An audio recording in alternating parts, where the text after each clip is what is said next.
avec son plus petit. Et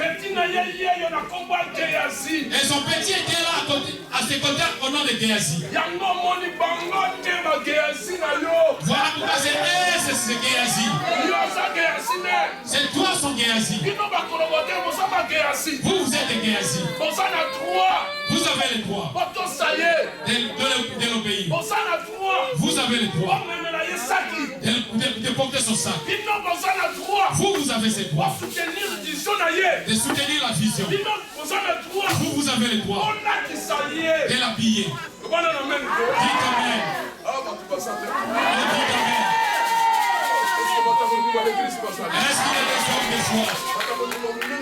Est-ce qu'il y a des hommes qui ont une grande foi ici? Qui a la foi?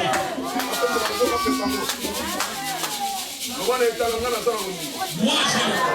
Dis à ton voisin, moi j'ai la foi. Quand ton voisin dis-lui, moi j'ai la foi. Moi j'ai la foi. Quand dis-lui, moi j'ai la foi.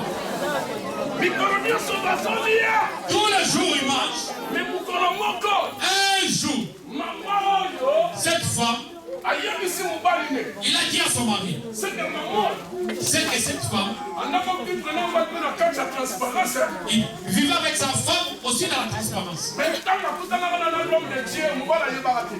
quand il avait rencontré l'homme de Dieu, son mari n'était pas au courant. Un jour, la femme dit à son mari, mon mari chéri, et il dit, mon mari, vous savez ce qui a fait que cet homme accepte sa proposition? Parce que cette femme avait la tendresse. Il savait comment protéger son mari, comment garder son mari. Vous savez, un homme, on le chérit, on le dorlote. Vous savez, si tu veux bénéficier des bonnes choses de ton mari, il faut les dorloter. Si tu veux. Si tu veux de bénéficier des bonnes choses, vous savez que ton mari peut acheter une maison juste à cause de la tendresse. Quand ton mari revient du boulot, tu l'accueilles avec.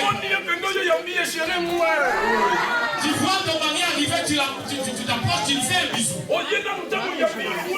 Tu viens, tu enlèves son costume. Tu le fais asseoir, tu lui poses des questions, chérie, comment s'est passé la journée? Tu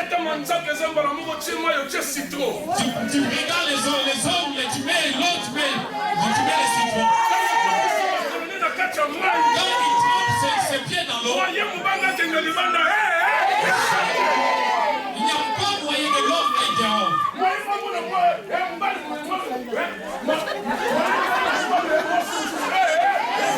pas aussi possibilité que l'homme voit une autre femme. Voilà pourquoi l'affaire de tendresse.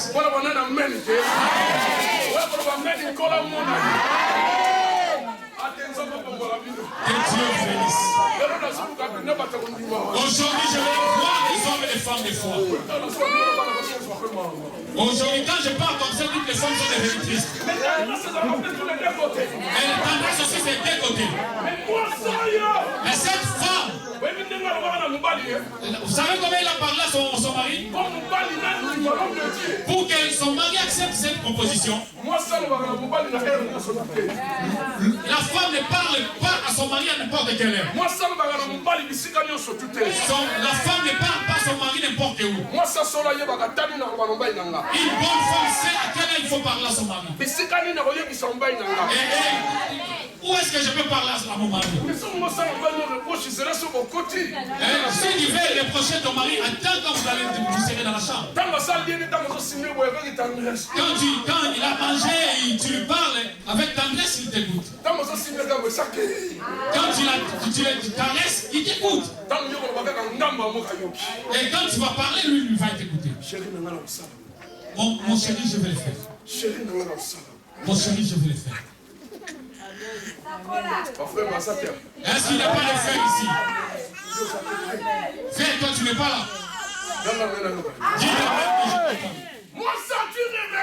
La femme a reçu la révélation. voici, voilà pourquoi l'homme de Dieu l'église. Même le ministère de Jésus a été soutenu par les bassi. Voilà, même le ministère de Jésus a été soutenu par les hommes, par les femmes. Même moi, je crois au ministère de la femme. Si on dit la femme ne prêche pas, les jours où Jésus Dieu a ressuscité, qui ont découvert? Si on dit que la femme ne prêche pas, l'osmome vient de mourir. C'est la personne qui l'a prêché, c'est une femme. Moi, je crois au ministère de la femme. Les femmes sont utiles dans le ministère. Les femmes sont utiles dans le ministère. Moi, je parle pour ma patrie. Est-ce qu'il n'y a pas une femme pour taper sa patrie? Si la Seigneur est dévoté, je suis utile. La femme a reçu la révélation. Tu vois cet homme qui vient manger ici? C'est un saint homme de Dieu. Un homme de Dieu est toujours saint. Quand tu vois que le mauvais côté de l'homme de Dieu, tu ne seras pas béni.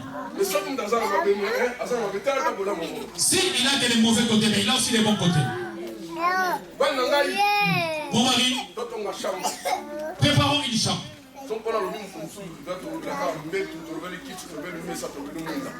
Un jour, nous allons parler du lit, de la chaise, du chandelier et de la lampe.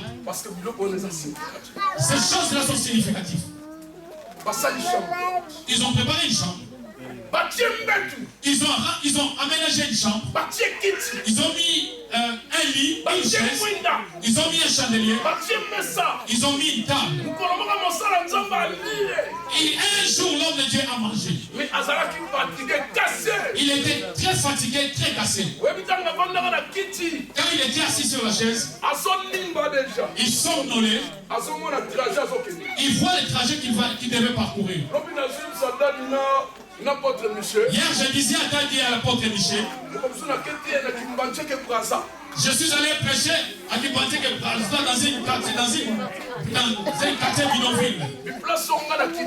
Là où je suis descendu du bus, et là où j'ai marché, je n'ai pas encore prêché, j'étais déjà fatigué. Regarde, c'était un très grand trajet. Et le sable. J'ai prêché, j'ai fini. Depuis que j'étais assis, j'ai regretté la manière, le chemin que je vais parcourir en retour. C'est lui qui prie à de Dieu le voit. C'est lui qui prie à de Dieu le voit. L'homme de Dieu vient rendre. Ta chambre est déformée et celle-ci. Ils ont pris l'homme de Dieu en valeur. Ils ont compris non. C'est lui qui marche avec Dieu. Quand ils l'ont pris avec considération, l'homme de Dieu mange, il boit. Un jour, l'homme de Dieu dit, j'ai trop mangé dans cette maison. J'ai trop reçu dans cette maison.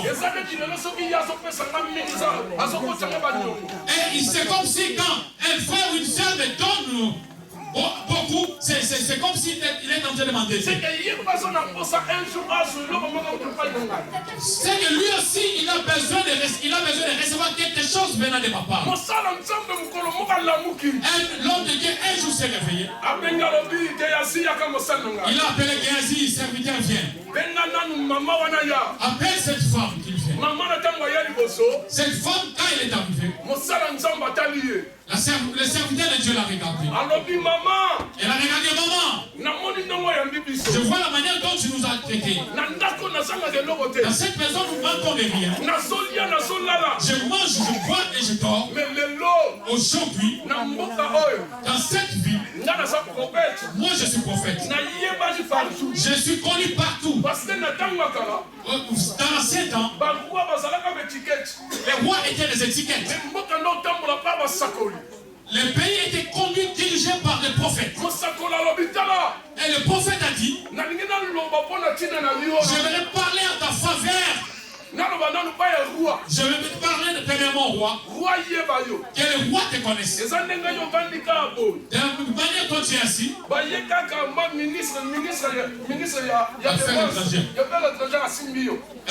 Manuel Val te tient par la main. Il t'amène devant François Hollande. Tu n'appelleras pas, tu ne prieras pas pour les papiers viendront tout seul. Au même moment tu es connu. Au même moment tu deviens touchable. Est-ce que tu veux que je parle à ta faveur au roi? La servante de cette femme a dit, écoutez l'homme de Dieu. Écoutez l'homme de Dieu. Moi je vis au milieu de mon peuple. Cela veut dire que non, cette femme était une femme distinguée. Tu regardes cette femme, la manière de se comporter et de vivre avec les gens, c'était différent. Je vais te tirer les oreilles. Partout où tu es, sois ta relation avec tout le monde. Je te tire les oreilles. Sois ta relation. Sois tes relations à l'église. Là où tu es, sois tes relations.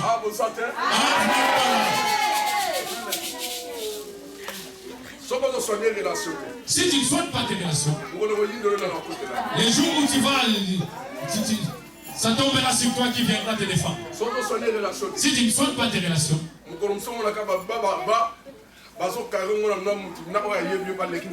un jour on va te comploter, on va comploter contre toi, et celui qui te connaît, il te passe. Il dit, la femme dit, moi je suis connu. Je suis une bonne maman. Je me comporte bien. L'homme de Dieu, il rentre.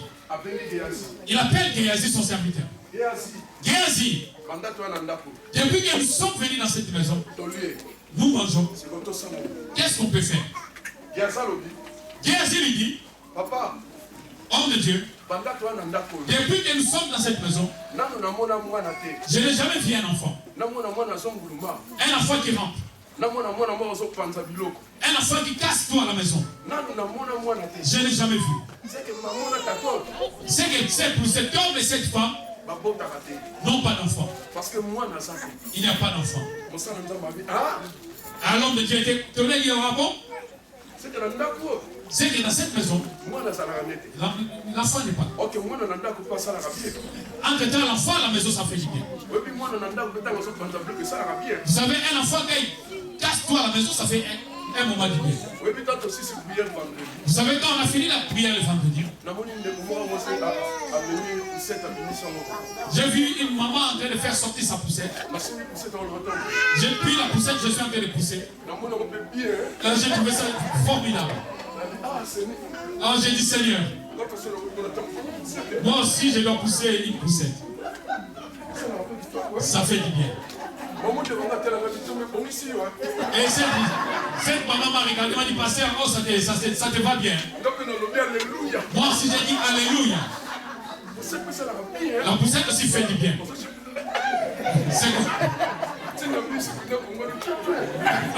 Même dans les bus aussi, je monte avec ma poussette. Dites Amen. Moi aussi, je verrai bientôt, j'aurai un enfant. Je vais pousser une poussette. Je viens bien prêcher, je viens avec ma poussette. Je pousse.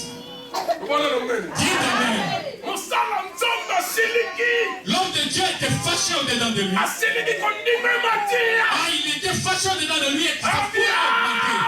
Il a dit, je vous dis aujourd'hui, à ce moment, à cette même époque, l'année prochaine, cette femme, tu seras enceinte et tu auras un enfant. Et la Bible dit, c'est l'année prochaine, dans cette même période, cette maman aussi, elle est tombée enceinte. Conformément à la parole que l'homme de Dieu avait déclarée. Que Dieu, il est derrière la parole de ses serviteurs. Dieu, il est derrière les paroles de ses serviteurs. Parce qu'il doit l'accomplir. Cette femme était tombée enceinte. Moi j'aime les grosses grossesses. Moi quand une femme est grosse. Et j'aime aussi les pieds enflés. Moi j'aime cela. Moi quand une femme est enceinte, c'est bien enflé. Oh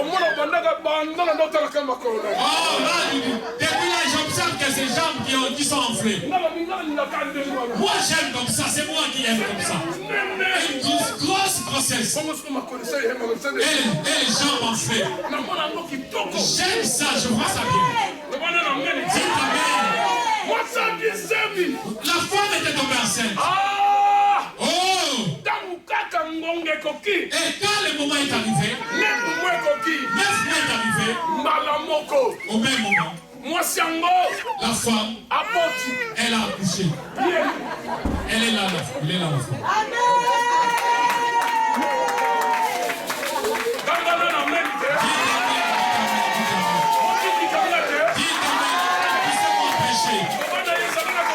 Qui a celui qui est de côté et la foi, et la foi. Qui a celui qui est de côté et la foi.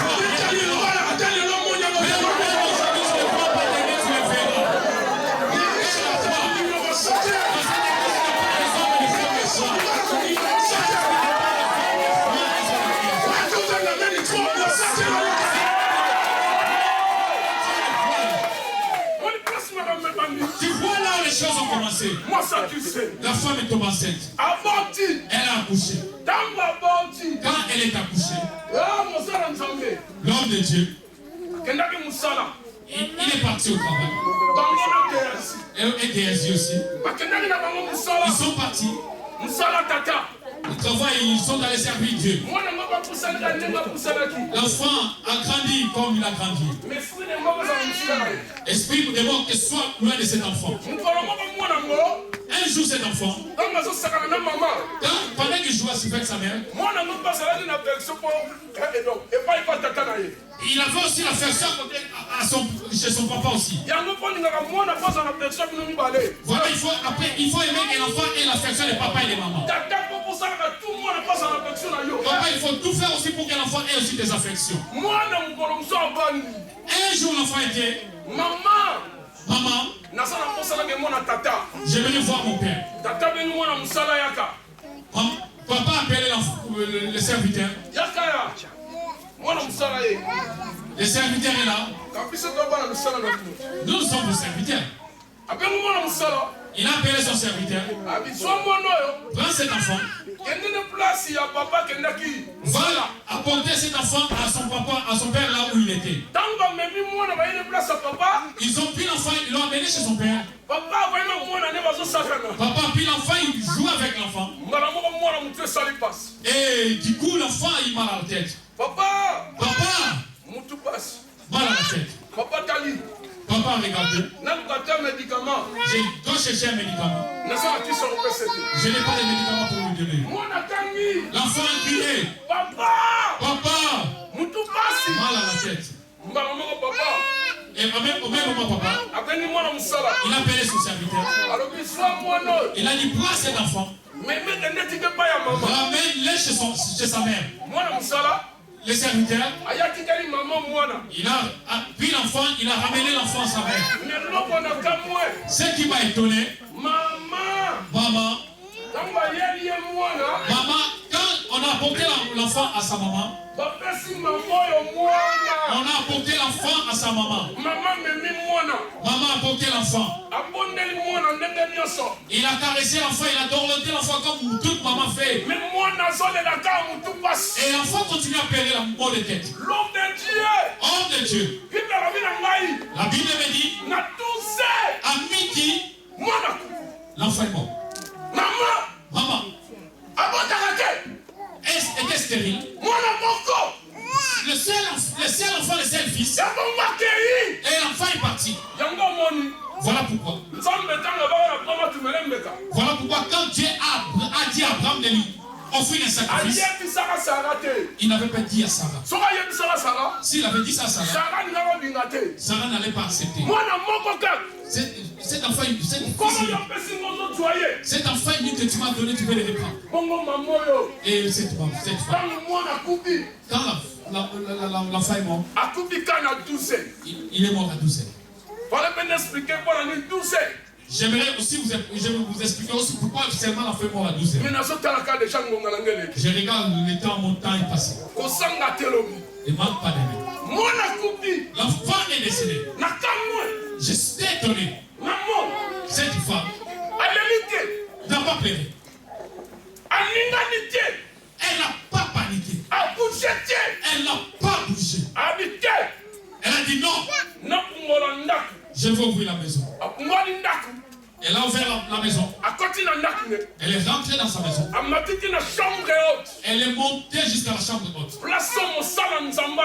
Là où l'homme de Dieu dort. Il a ouvert la chambre. Elle est rentrée. Elle a étalé l'enfant sur le lit de l'homme de Dieu. Elle a fermé la chambre.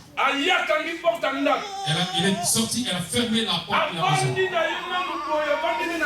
Elle est restée assise comme ça dehors, calmement, tranquillement. Les gens l'ont demandé comment vous allez. Nous allons bien. Et ton mari? Elle va bien. Et même il est parti au travail. Et comment va bébé Eli? Bébé Eli va bien, il dort. Vous voyez la foi? Ça, ce n'est pas une petite foi. Alléluia. Et aujourd'hui, toi, ton enfant est décédé. Vous allez voir comment est-ce que vous allez nous serrer par les chemises. Encore nous ne pleurons pour rien. Les larmes coulent pour rien. Tu oublies que toi tu as la foi. Dieu veut t'amener dans cette dimension de foi. Maman, elle s'est levée. Elle a appelé son mari. Envoie-moi rapidement un serviteur. Et qui m'amène aussi une ânesse. Le mari demande qu'est-ce que vous avez là-bas? Qu'est-ce que vous avez comme nouvelle là-bas? La femme dit nous allons bien. Cette femme-là, quand elle est montée dans la ils allaient raconter l'homme de Dieu. L'homme de Dieu les a vus de loin. Géasi, regarde. Va raconter cette femme. Va lui demander qu'est-ce qui se passe. Géasi arrive. Il dit, madame, venez vite.